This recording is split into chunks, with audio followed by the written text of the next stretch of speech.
Welcome back. Thank you for staying with us. The Police Welfare Association says it is pleased to note the stance of the police commissioner in relation to the fate of Officer Vitalis, who earlier this year was charged with murder.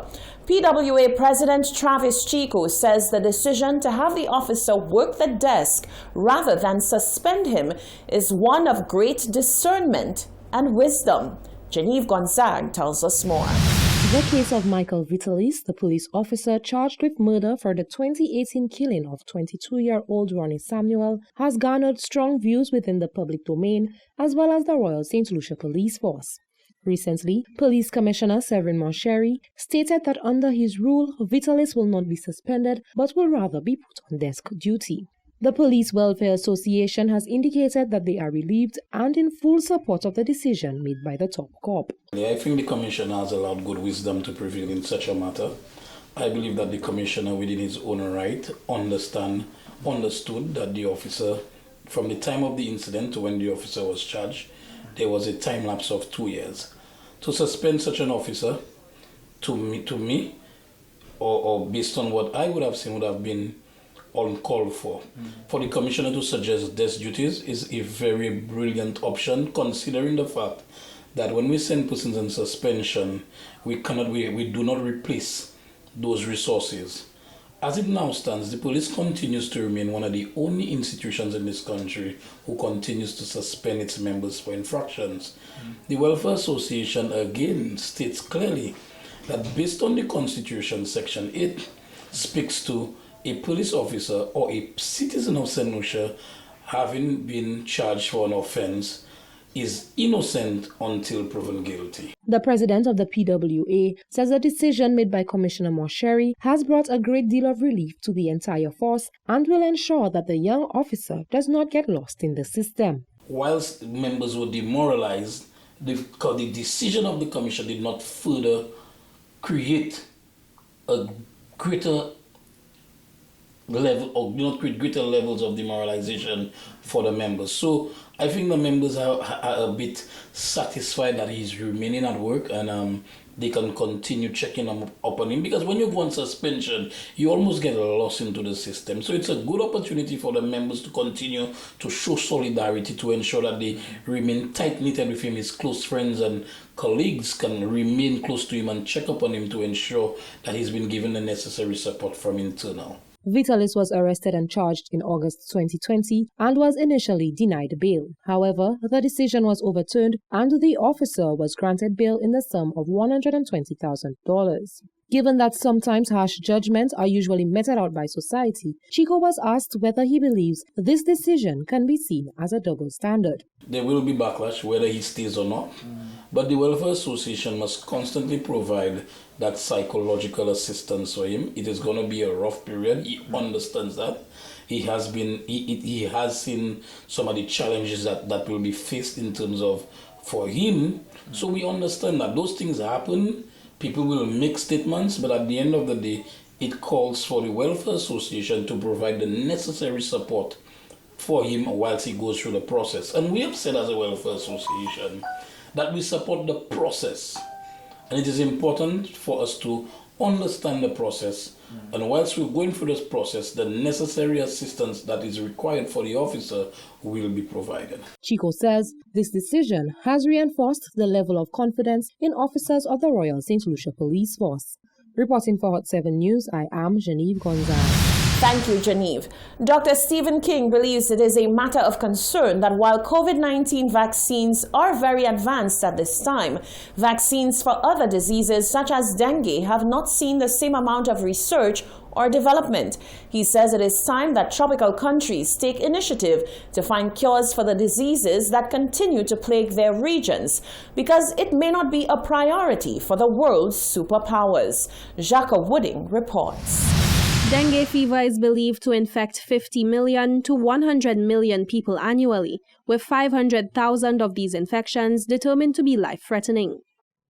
The geographical distribution of cases is concentrated around the equator, with 70% of cases found in tropical countries. Former Chief Medical Officer Dr. Stephen King says it is for this very reason temperate countries and their advanced technologies may not be all too bothered with the frequency of dengue outbreaks. He believes it may be difficult for foreign researchers to grasp the significance of furthering research into advanced dengue treatment, and so it is the duty of researchers in affected countries to do so. Some people would argue that dengue is a tropical disease, and as such, it has not truly affected the temperate zones where the bulk of technology resides and the bulk of research resides. So that feeds to your third question. We in the tropics, we near to this equator, we need to have our own research and innovation that we push. We need to push our own envelopes. We can no longer depend on the so-called first world, the so-called developed world, to chart the way forward for us. We now need to grow up, be mature, and chart the way forward for ourselves. The former CMO is adamant that disease control is not a case of one size fits all. He says that even with the existence of a temporary dengue vaccine, its use is extremely limited as it was developed as a protective mechanism for the tourism industry. Dr. King stressed that an effective vaccine for use in tropical countries could only come from researchers who have experienced the situation firsthand. Because they do it like that in the United States doesn't mean I must do it like that in St. Lucia. Even in something like COVID-19 right now, we must have our own protocols that we have developed and we will use because it works for us. We have a Caribbean Forum that talks about the hydroxychloroquine, the azithromycin, and the zinc. We talk about it. Why not? We must do our own research and apply the solutions that work for us. That is what research and innovation is. He has issued a call to young scientists to take on the challenge, promising his full support, vast network, and years of existing research to all who are willing. Jacko Whitting, Hot 7 News.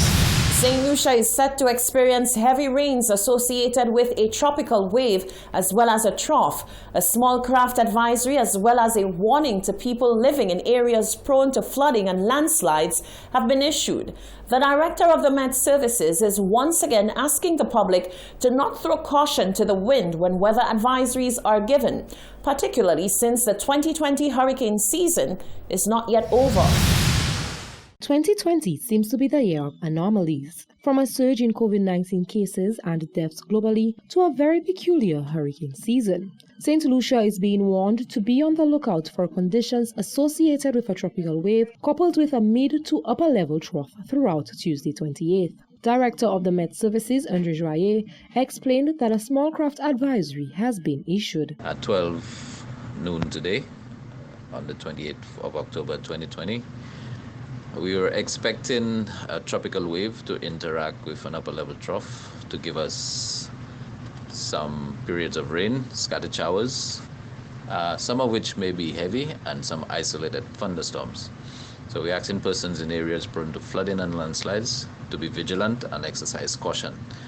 We're also going for a small craft warning, so persons operating small craft and sea wavers are advised to exercise caution due to rough seas because we are having some gusty winds. Joyer says the inclement weather is set to last until Thursday and stated that another wave is bound for the Lesser Antilles. Cloudy conditions are expected from today into tomorrow as the tropical wave is to the east of us and the center of it will be passing sometime tonight. There is a second tropical wave further east, and that should be affecting us in the next 2 to 3 days. The 2020 hurricane season has been labeled the most active, with all named storms already being formed. The director of the Met Services says the public needs to ensure they take all weather advisories seriously and remain up to date with weather changes. Reporting for Hot 7 News, I am Genevieve Gonzague. On Monday night, during an unusual power outage, 2 dwelling houses in the quaint community of Moka, Fort-Saint-Jacques, were gutted by fire. While the cause of the fire is still being investigated by the St. Lucia Fire Service, many in the community believe the fire is linked to a power outage that night. Hot 7 TV has reached out to the St. Lucia Electricity Services Limited, Lucelec, to clarify whether that is the case.